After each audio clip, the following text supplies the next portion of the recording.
The first ship carrying Ukrainian grain left a port in Odessa today after an international agreement to resume agriculture exports from that country to help ease the global food crisis. It comes after Russia attacked yet another city in southern Ukraine, killing a major Ukrainian grain tycoon.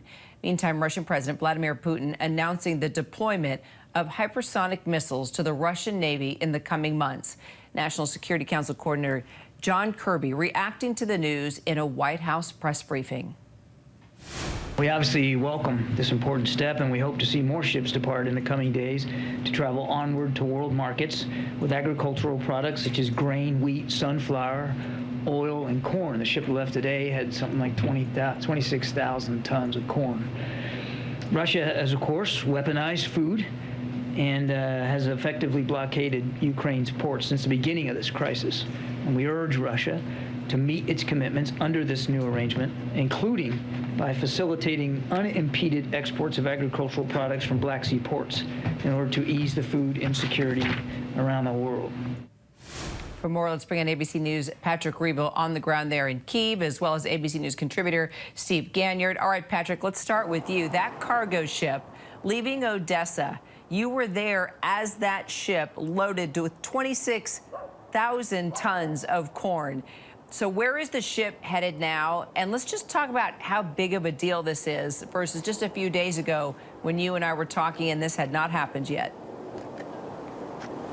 Hi, Kerry. Yeah, as you say, it is a major deal. We watched this ship leaving. It was the first one to finally leave from Odessa since the start of the war. You know, we'd waited about a week now to watch this ship leave after this UN deal was brokered by Turkey and with the help of the UN. And it is a major deal because, you know, as we know, millions of tons of grain and other foodstuff have been trapped in Ukraine, worsening this global food crisis. The hope now is that because this ship has gone, that it will begin to, that 16 more ships behind it will be able to leave too.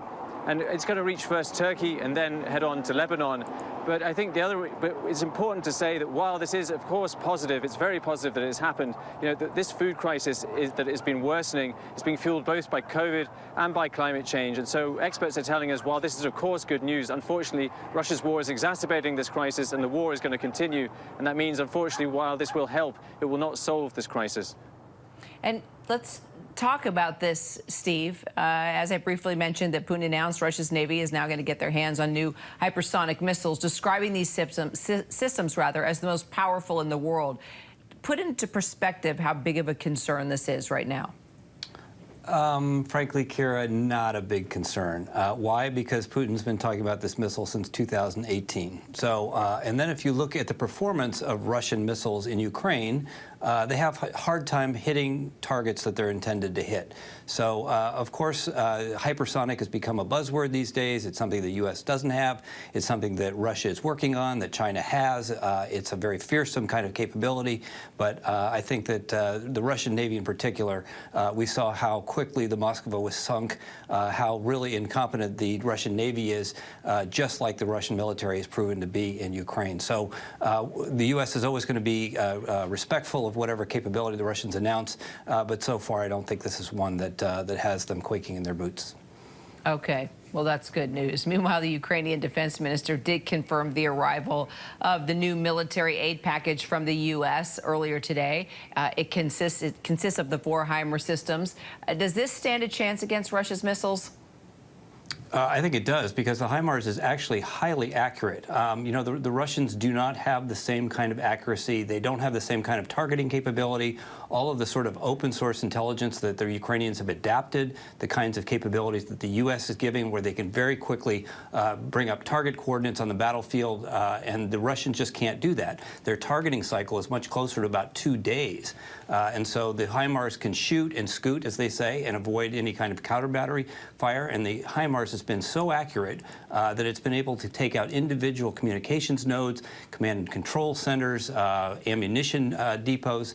So if the Ukrainians can get enough HIMARS, if they can get enough of missiles, if the U.S. can produce them and move them into Ukraine fast enough, this has the probability that it will change the battlefield in some significant way here as we get into the fall.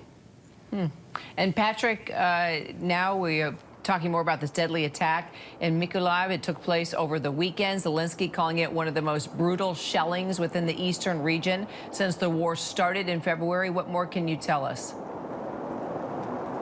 Yeah, Mykolaiv is a key city. It's down in the south, and it stopped Russia's advance early on in the war and prevented it from being able to advance onto Odessa. And that remains the case. But in the recent days and really in recent weeks, Russia has been increasing its strikes on the city. But in recent days, it's really started pummeling it. It's been pounding it with multiple rocket launchers. And, you know, we saw a strike there, an unusual strike that killed a top grain tycoon, who's really one of the men who is really behind Ukraine's grain industry. And he was killed in a strike along with his wife that hit his bedroom. Ukrainian officials have accused Russia of deliberately targeting him, and they say it's part of a campaign by Russia really to undermine Ukraine's ability to keep its industries going and to try and break Ukrainian morale. I mean, I think, though, the main reason that Mykolaiv is being bombarded right now is because Ukraine is making progress in a counteroffensive down there. It's launched a counteroffensive. It's slowly creeping forward, taking villages, and I think the Russians now are trying to pound Mykolaiv to try and break the momentum there. Patrick Reevell in Kyiv for us, also Steve Ganyard. Thank you both so much, gentlemen.